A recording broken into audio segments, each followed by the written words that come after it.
cái sợi tôi cho nên là ấn quần điện tê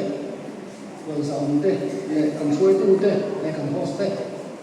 là với như ai đây là nó sống sống tê sau cái này sắp cũng cái bình cái con kia là sẽ phải làm vụ đi sống chưa qua cái sau cái này vô sẽ thì con hiang rồi cái này cũng cái một phút tu tu linh miệng thăng xua cả cái khó tả nó mai số là cái môi kia môi kia này anh đọc to ba cái môi số là anh đi cái số này in kun xếp tất cả là thằng gì bộ bộ người này thì cả là thằng cái số này cái gì đấy số là lỗ chuột ta cái này anh làm môi kia là xưa mà cái này tất cả là lỗ chặt biến vậy anh là cái lý số là chúng mày kia cũng chả mà xây cái gì lý số mà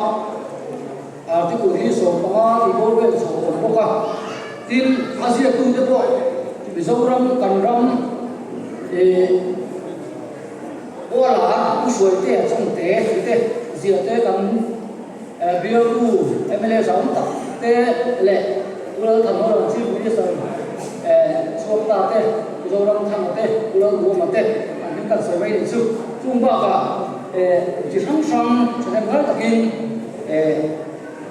thằng xia cả anh chú xia kia chụp con đấy rồi mà cả là kêu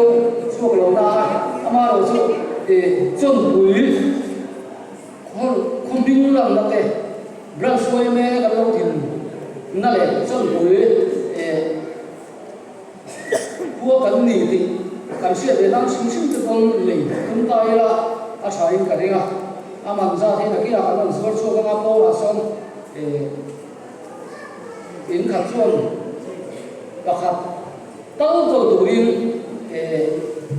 lâu in bua say là mình khát bụng khát rằng đi tụi nó đi à không thấy ông cái gì rằng đi in cái cần xia mà lấy về tụi cần số mà đi thứ soi đi soi nhiều là soi bắt đầu mà có thể quên đi ở kia để lại mình cần tính sự sinh hồi cả lối thế mà cần soi tụi này ra thì hồi mà thằng cần soi về đi à cả lối cũng mấy thì khá cần soi thế thì cái cả lối mấy